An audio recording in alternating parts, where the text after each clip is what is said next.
Well, the Nationals have backed the importance of a coalition agreement being signed, but hint an alliance might not come to fruition. Joining me live now is National Senate Leader Bridget Mckenzie and Independent MP Zali Steggall. It is good to see you both, Bridget and Zali. Thanks for coming on. Look, I know it's always dangerous to talk about net zero and emission targets with you both, but here we go. Bridget, first to you.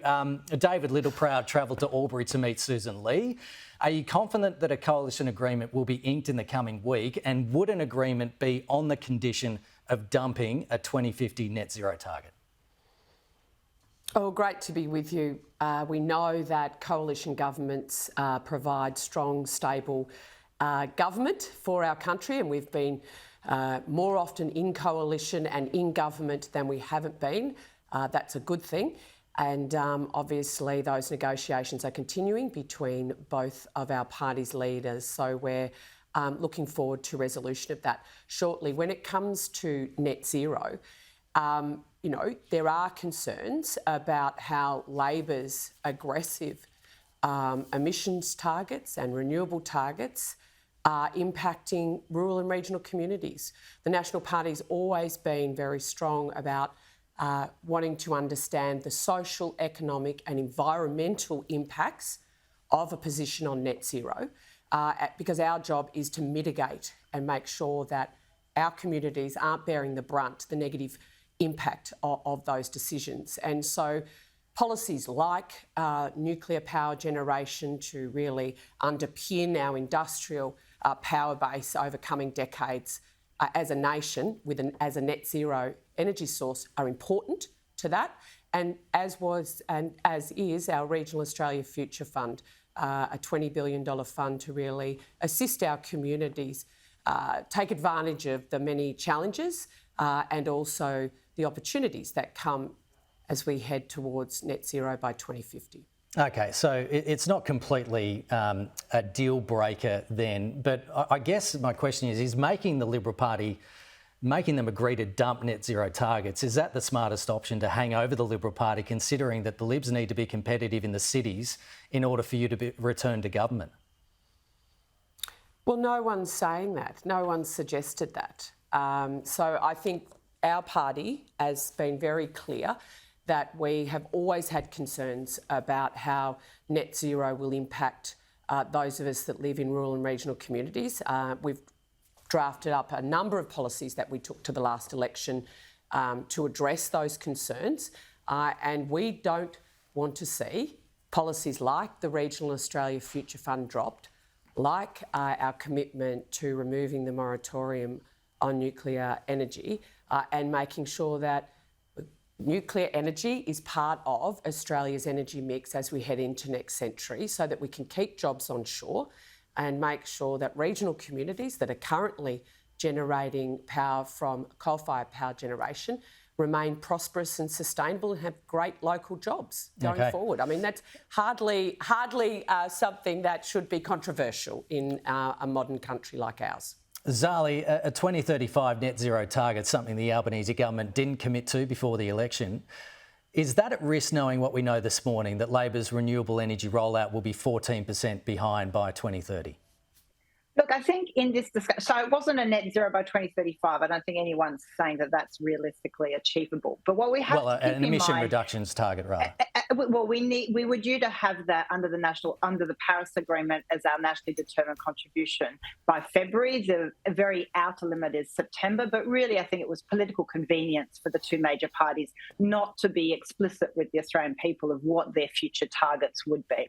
Now, we do have to keep in mind when we talk about net zero and we talk about targets, this is not just a number for the sake of it. This is all about mitigating very damaging impacts of global warming. So when you look at the impacts on regional and rural Australia, they are at the forefront of the consequences of failing to act when it comes to productivity for farming land, water, droughts, from bushfires to extreme weather events. These are all going to accelerate. We're going to have huge amounts of areas of our residential areas, but also farming areas that will be uninsurable because of the level of risk that they are exposed to. So we have to keep in mind when we talk about why we need to transition to low emissions technologies, it's to mitigate that risk and those impacts. And so that's why we have to be as ambitious as possible so that as quickly as possible we transition to clean technologies. We don't have the time to wait for nuclear. That has been resoundingly rejected by the Australian people. For the Nationals to still be focused on that shows they still don't fundamentally accept the need to mitigate the impacts of climate change to keep their communities safe. And for that, we must reduce emissions as fast as possible. Bridget, what do you think about that? Because we are 14% behind by the time we get to 2030 due to delays in big solar and wind projects. Well, as a report that's been released today suggests the government doesn't have a plan to actually meet their own targets. And Chris Bowen seems more interested in chasing bouquets from the UN Climate Change Authority to host COP in coming years than he is in actually getting his own target under control. And that's before he starts taxing Australians to purchase utes and cars starting July 1. So we're going to see a more aggressive target by the Labor Party, which is going to mean more unintended negative social, environmental and economic consequences on rural and regional Australians. And as the party that represents them, we're not going to take a backward step in calling that out. Zali, thank you for your elitist admonishing of those of us that don't live in the leafy suburbs of Warringah. And like we do the heavy lifting out in the regions, we have a right as citizens of this country to raise concerns about the rollout of these industrial scale renewables in our community. So when you look at why Labor hasn't been meeting their target, it's because approvals for these projects are lagging. You know why? Not because bureaucrats in local councils are on the go slow with the paperwork. It's because local communities, local citizens are saying, enough. We shouldn't be the only ones bearing the cost of this at both a human and an economic level. And that's a fair enough thing to use the legal availabilities to them to actually raise those. We've got 30 concerns seconds to go here, but like I just want to give Zali the final word here, Zali. I think everything Bridget has just says reinforces the National Party, even in questioning the idea of need to get to net zero, shows they still don't fundamentally accept that there is a risk caused to their communities by climate change, and there is a fundamental need to address that rapidly. We just have a different plan. We've had Matt. I've just listened to you, Bridget. Could you get there? Forget it. Just keep talking. Okay, we might leave it there because we're out of time, but Zali Steggall and Bridget Mckenzie, do appreciate you both coming on the program. Have a great weekend. Chat to you again soon.